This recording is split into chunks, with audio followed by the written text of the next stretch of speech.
네, 안녕하십니까. 닥터 비트맨입니다. 네, 오늘도 암호화폐의 많은 소식들을 준비해 왔습니다. 이 소식들에 들어가기 앞서 코인마켓캡에서 메이저 탑10 코인들의 가격을 한번 알아보고 가도록 하겠습니다. 현재 메이저 탑10 코인들의 가격들을 보면 전체적으로 횡보하는 모습을 보여주고 있는 가운데 유난히 지금 눈에 띄는 코인이 보이게 되죠. 네, 바로 바이낸스 코인인 BNB 코인이 현재 14%에서 15% 정도 상승하는 이 모습이 보여지고 있습니다. 이거에 관한 소식이 있는데요. 한번 알아보도록 하겠습니다. 네, 바이낸스 코인 BNB가 새로운 바이낸스 런치패드 방식 발표 후에 10% 이상 급등했다는 이런 기사가 나왔습니다. 바이낸스 런치패드는 이제 추첨제 방식으로 변경된다고 하는데요. 바이낸스의 CEO 장펑 차오는 이번 주 초 바이낸스 코인 사용자들에게 인센티브를 주어 계속해서 홀드하게 만들 새로운 바이낸스 런치패드 판매 모델을 예고했다고 합니다. 며칠 후에 그의 말은 실현되었는데요. 바이낸스 런치패드는 다음 프로젝트부터 사용자들이 추첨 티켓을 구매하는 추첨제 방식으로 진행할 것이라고 발표했다고 합니다. 주목할 점은 추첨 티켓 수는 전적으로 이벤트 전 20일 동안 보유하는 바이낸스 코인의 양에 기반한다는 것인데요. 사용자들은 추첨일까지 20일 동안의 BNB 보유액을 기준으로 최대 5장의 추첨 티켓을 획득할 수 있게 된다고 합니다. 그러면서 새로운 방식은 트레이드 오프가 있을 것이라는 부제 아래 각 추첨 티켓은 각 티켓에 해당하는 일정 할당량을 나타낸다며 추첨 티켓을 얻은 사용자들은 그들의 티켓이 당첨될 경우 이 판매에 참여할 수 있다고 합니다. 이 티켓량을 입력하는 순간 최종 당첨 티켓 수에 해당하는 만큼의 토큰을 구매하는 것임을 주의해야 한다고 하는데요. 추첨이 완료되면 당첨자의 계좌에 BNB가 이제 지불된다고 합니다. 토큰 판매에 참여하고 싶은 사람들은 20일 동안 $1,500 이상에 달하는 BNB를 보유해야 한다며 가격 변동성을 고려할 때 이 위험을 무릅쓰고 판매에 참여하는 것에 대해 신중히 판단을 해야 한다고 하네요. 바이낸스도 모든 모델에는 위험과 트레이드 오프가 있다고 말하며 이 모델과 관련한 위험성을 설명했는데요. 네, 10% 이상 상승한 바이낸스 코인이라는 부자의 이제 런치패드 새로운 진행 방식 발표 후에 바이낸스 코인이 10% 이상 급등했다며 이렇게 기사가 나오고 있습니다. 네, 바이낸스 코인에 미리 매수 후에 지금 수익을 내신 분들을 진심으로 축하드리며 네, 관심이 이제 있으신 분들은 조금 더 알아보시면 좋은 소식일 것 같습니다. 정말 바이낸스의 CEO 장펑 차오가 정말 열심히 일을 하면서 바이낸스 코인 및 바이낸스 시장 자체가 점점 확장돼가는 이 모습을 보여주고 있는데요. 네, 2019년에 와서 굉장히 노력하는 이런 모습을 보여주고 있는 가운데 네, 이렇게 가격 상승도 되고 있네요. 리플도 굉장히 열심히 노력을 하는 코인 중 하나인데요. 리플이 열심히 노력하는 만큼 바이낸스의 BNB도 오른 것처럼 XRP의 가격도 2019년에 크게 상승하리라 믿습니다. 네, 다음 소식입니다. 삼성 갤럭시 블록체인 키스토어에 EOS 지원설이 솔솔 돈다는 이런 소식입니다. 네, EOS 스탠바이 BP 사이퍼 글라스가 공식 트위터 계정을 통해 탈중앙화 네트워크 기반 토큰 환전 서비스를 제공하는 방코르가 이제 최근 삼성 갤럭시 S10에 갤럭시 S10 블록체인 키스토어와 서비스를 통합한다고 발표했다고 합니다. 그러면서 해당 커뮤니티는 삼성 표와 암호화폐 지갑이라고 불리는 삼성 블록체인 키스토어가 이더리움 외에 비트코인, EOS 등 기타 암호화폐를 추가적으로 이제 지원할지 지켜볼 필요가 있다고 덧붙였다고 하는데요. 네, EOS에 대해서 굉장히 관심이 많으신 분들도 굉장히 많죠. 특히 이제 중국 쪽에서 굉장히 관심이 많은 것으로 알고 있는데, 네, EOS도 이렇게 한번 상승을 했으면 좋겠습니다. 어떤 암호화폐든 같이 상승을 해야 암호화폐 시장이 더욱더 커지지 않을까 하는 게 제 개인적인 생각입니다. 네, 다음 소식입니다.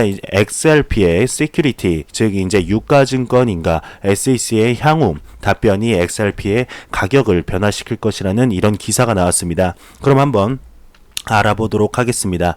리블 XRP가 이제 유가증권인지 아닌지 모르기 때문에 XRP 리스트에 가입하는 것을 두려워한 디지털 자산 투자자인 경우에 이 질문에 대한 해답이 곧 나올 것이라고 이렇게 얘기를 하고 있습니다. 수개월간의 기다림 끝에 암호화 통화 공간에 있는 디지털 자산 투자자들은 마침내 XRP가 유가증권인지 XRP 유가증권 사태가 2019년 XRP 가격 예측에 어떤 영향을 미치게 될지 알게 될 것이라며 XRP의 유가증권 상태는 XRP 가격 예측에 2019년 어떤 영향을 미칩니까? 라는 이런 부제 아래 리플 XRP 배후에 있는 회사는 많은 소송에 직면해 있다며 지난 몇 년 동안 샌프란시스코 본사를 둔 이 회사는 XRP가 유가증권이 아니라는 것을 증명하기 위해 열심히 노력했지만 여전히 디지털 자산 투자자들의 마음에 의심이 가득하다며 이야기를 이어가고 있습니다. 네, 리플과 암호화폐 이제 시장 안에 투자자들이 무슨 말을 해야 하는지에 상관없이 오직 미국 SEC만이 XRP의 유가증권 상태를 명확히 할 수 있는 힘을 가지고 있다고 하는데요. 최근 SEC가 연내 XRP 유가증권 상태를 명확히 할 위기에 놓였다는 소문이 파다하다고 합니다. 그 직후 투자자들은 마침내 진실의 순간이 오게 되면 SEC와 문제를 피하기 위해 XRP 보유량을 청산하기 시작했다고 하는데 SEC는 일반적으로 특정 자산의 보안 상태를 정의하는 척도로 하웨이 테스트를 사용한다고 합니다. 그러나 XRP의 유가증권 상태는 하웨이 테스트를 기준으로 정의하기가 쉽지 않다면서 최근에 SEC의 전직 임원이 XRP가 통화라고 말했다고 합니다. XRP는 통화이며 하위 테스트의 이유라며 4인자 테스트라고 하는데 즉 다른 사람의 노력을 바탕으로 수익을 기대하면서 일반 기업에 투자하는 것이라고 언급을 했다고 합니다. 만약 그들이 현재 SEC의 의장인 제이 클레이튼이나 그 리플에 대한 소송들 중 하나를 주재하는 미국 판사로부터 온 것이라면 이 말들은 위안이 되었을 것이라며 유감스럽게 현재 진행 중인 소송에서 리플이 유가증권으로 이렇게 판명이 될 경우에 SEC는 이 유가증권으로 선을 뗀 가능성이 높다며 XRP의 가격 전망은 2019년 이런 일이 일어나자마자 약세로 돌아설 것으로 보인다면서 만약에 SEC가 정말 유가증권이라고 선언한다면 XRP 가격이 사상 최저치를 기록할 것이라고 이렇게 하고 있습니다.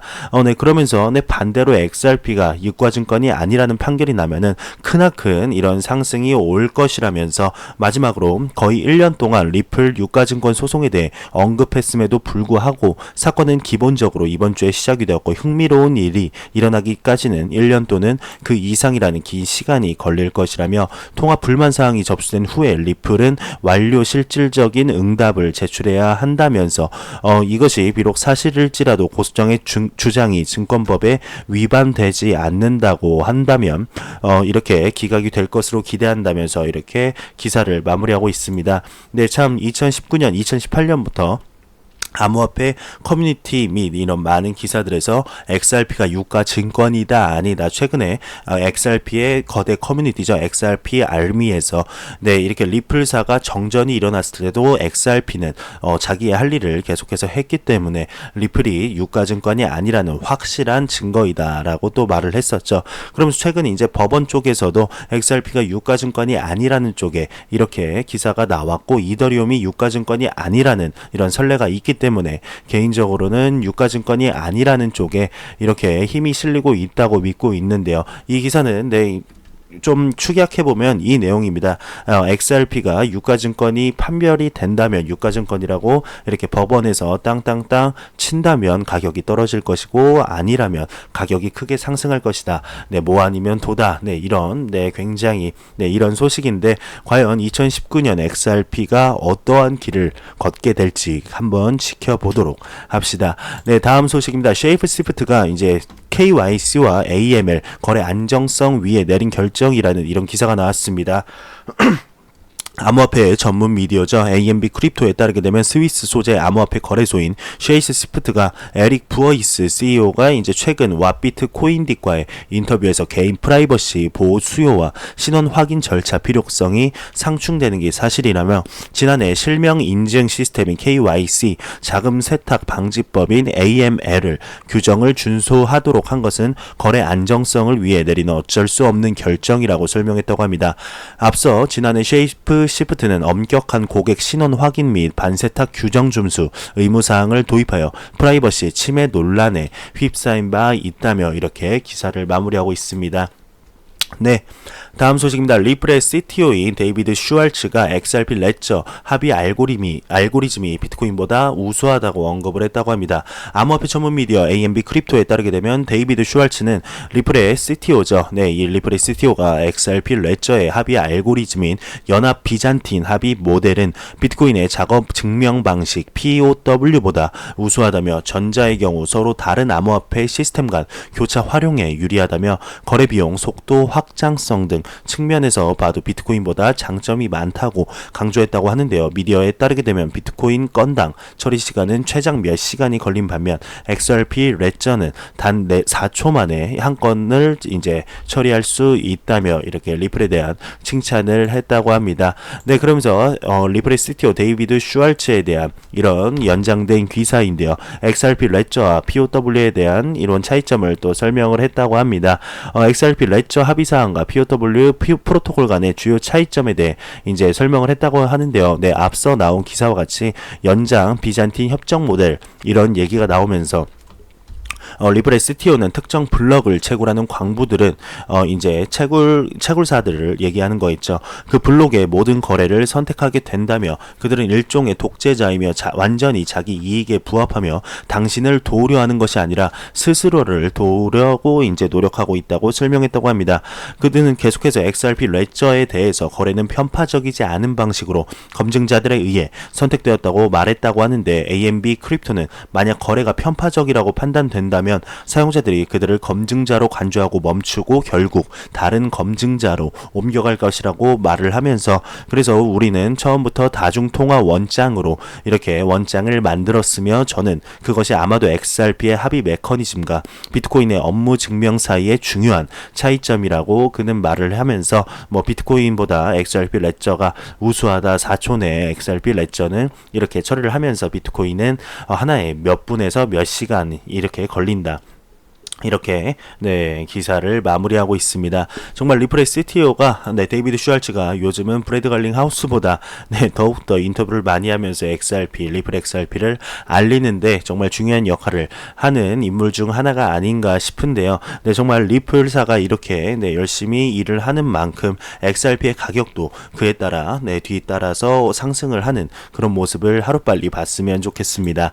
네, 다음 소식입니다. 베트남에서 곧 최초의 공인된 암호화폐 거래소를 출시한다는 이런 굉장히 좋은 소식입니다. 린탄그룹과 크론 벤처스 AG 사이에 베트남 최초의 완전 인과된 암호화폐 거래소를 개설하는 계약이 체결되었다고 합니다. 암호화폐 미디어에 따르게 되면 두 회사는 암호화폐 생산과 베트남 내 거래소 개설에 관한 양해 각서 MOU를 체결을 하였으며 그들은 거래소 라이선스를 취득했다고 전했다고 하는데요. 이어 이것은 베트남 최초의 공인된 거래소가 될 것이라고 덧붙였다고 합니다. 린탄그룹에 따르게 되면 크론과 제휴하는 것이 세계적인 수준의 거래소를 창출하는 것으로 이어질 것이라며 이렇게 언급을 했다고 하는데요. 이는 크론이 베트남, 필리핀, 캄보디아, 방글라데시아, 스리랑카 금융위원회 등과 컨소시엄을 구성한 데 따른 것이라고 합니다. 궁극적으로 베트남은 블록체인을 이용한 국제 배선 시스템을 구축하는 수단을 최초로 제공했다고 하는데요. 이것은 베트남과 암호화폐 양쪽에 크나큰 진보가 될 것이라며 이 거래소는 자체 통화와 함께 올 수 있다고 이렇게 기사가 마무리되고 있습니다. 네, 베트남의 곧 최초의 공인된 암호화폐 거래소가 출시된다는 이런 소식이 2019년 암호화폐 시장에 어떠한 영향을 미치게 될지 한번 지켜보도록 하죠. 네, 미국의 와이오밍주에 관한 소식입니다. 블록체인 일자리 창출 법안이 통과되었다며 결제 활성화가 도모된다는 이런 소식입니다. 암호화폐 전문 미디어죠. 비트코인 익스체인지 가이드에 따르게 되면 와이오밍주가 해당 지역의 블록체인 기술을 발전시켜서 일자리 창출하는 법안을 통과시켰다고 하는데요.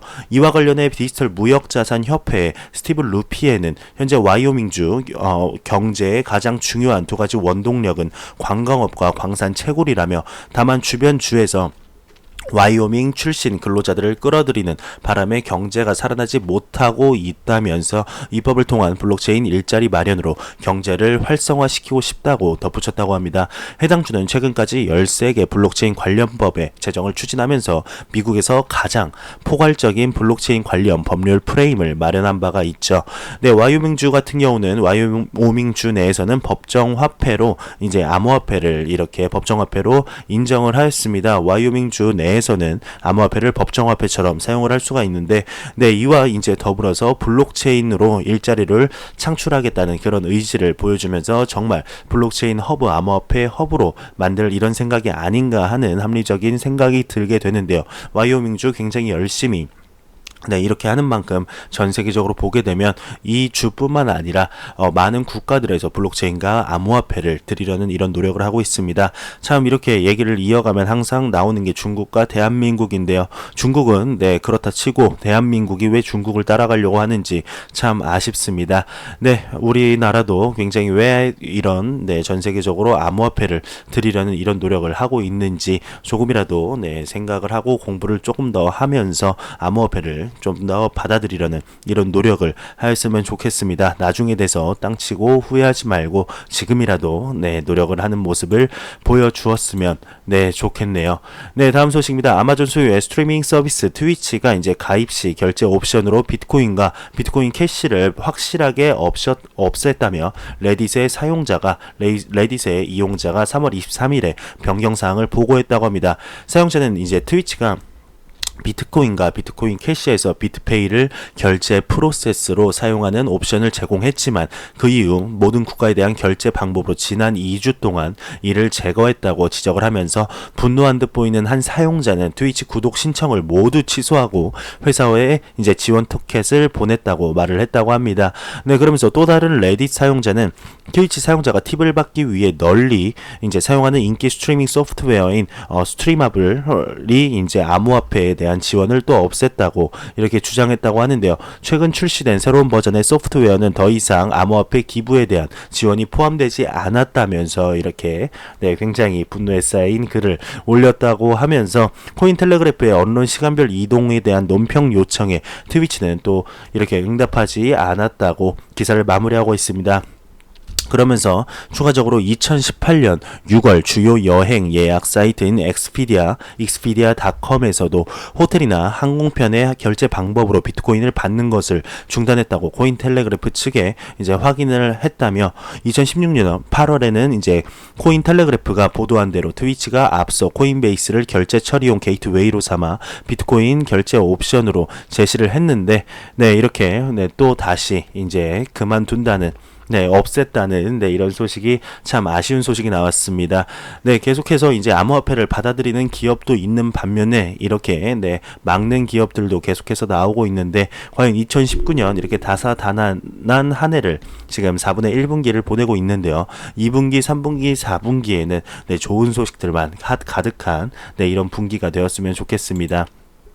다음 소식입니다. 이더리움 원랩 브라우저 프로젝트가 미스트 운영 중단을 했다는 이런 소식인데요. 중국 암호화폐 전문 미디어 체인 뉴스에 따르게 되면 이더리움 원랩 및 전용 브라우저 프로젝트인 미스트가 운영을 중단한다고 합니다. 알렉스 반데산데 미스트 프로젝트의 개발자는 프로젝트를 진행하는 데 있어 보안성을 확보하는 것이 쉽지 않았다며 미스트 개발팀은 풍부한 노하우를 바탕으로 향후 이더리움 재단이 지원하는 뎁 개발팀의 상품 설계 등을 도울 것이라고 전단을 했다고 합니다. 다음 소식입니다. 카르다노 에이다가 개발 이정표에 도달했다는 소식인데요.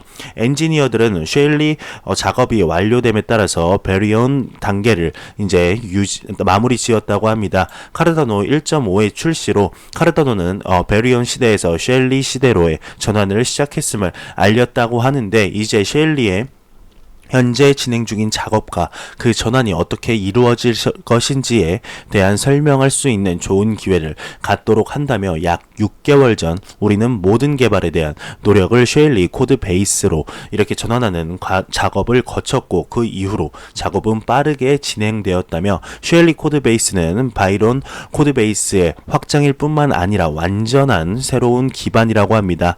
그러면서 이렇게 계속 얘기를 하면서 이것은 시스템 품질에 있어 흥미로운 단계적 변화로 우리 업계의 첫 번째 변환점이 될 것이라며 이렇게 기사를 마무리하고 있습니다. 카르다노 에이다를 가지고 계신 투자자분들, 홀더분들에게 굉장히 좋은 소식이 아닐까 생각이 드네요.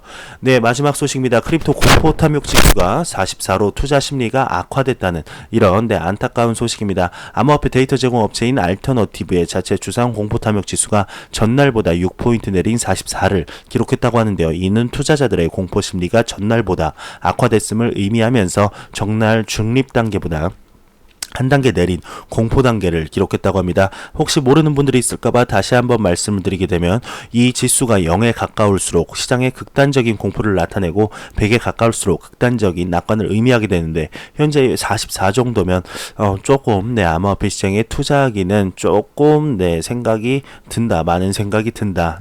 이 정도로 보시면 될 것 같습니다. 지금 이제 1분기가 다 끝나고 이제 곧 있으면 2분기가 오게 되는데요. 1분기를 마무리하기 전에는 정말 70을 봤으면 좋겠는데 제가 여태까지 최고로 본 지수가 69입니다. 2분기에는 70, 80, 90까지 올라가는 그날이 오기를 바라면서 저는 다음 영상으로 찾아뵙도록 하겠습니다. 영상이 도움이 되셨다면 구독과 좋아요 그리고 광고 한 편만 처음부터 끝까지 시청해 주시기 바랍니다. 이 채널은 오직 광고 수익으로 운영이 되게 됩니다. 영상 항상 시청해 주시는 시청자분들, 구독자분들 너무너무 감사합니다. 저는 다음 영상으로 찾아뵙도록 하겠습니다. 지금까지 닥터 비트맨이었습니다. 항상 감사합니다.